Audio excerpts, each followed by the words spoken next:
Bien, toute la question maintenant va être de se dire, j'ai bien trouvé une équation de droite, une relation linéaire.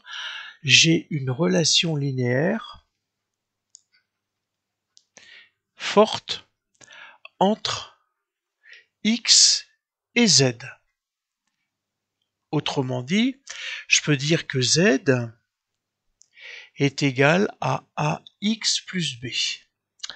Le seul souci, c'est que on a vu que z, c'était en fait le logarithme népérien de y. Donc je peux remplacer dans le terme de gauche, dans le membre de gauche, grand Z comme étant ln de y qui vaut à x plus b.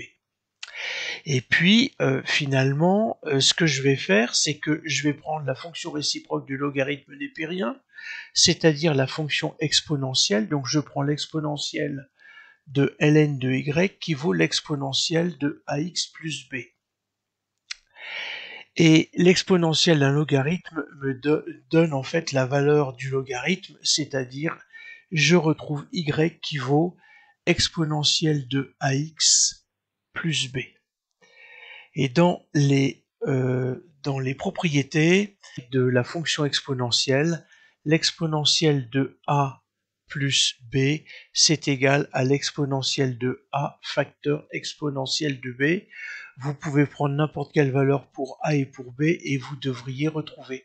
Donc en fait ici, je vais pouvoir dire que y c'est égal à exponentielle de ax facteur exponentielle de b.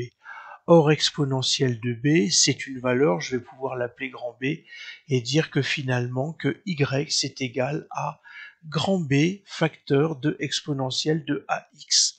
Et c'est en fait ce que je vais faire ici, puisque on a dit que en fait la relation que j'avais trouvée, c'était z qui valait moins 0,088 x plus 8,19.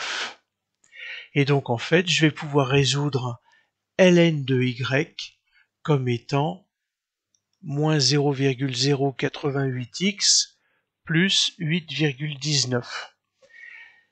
Alors, sur ce modèle-là, je vous invite à résoudre. Et donc, si vous suivez la résolution, vous devriez arriver à trouver l'équation de la courbe comme étant y est égal à exponentielle de 8,19. Donc, mon grand B vaut exponentielle de 8,19, à savoir une valeur facteur d'exponentielle de moins 0,088x. Voilà ce que je voulais vous montrer et donc il va falloir que vous ayez en tête la forme de chacune des courbes.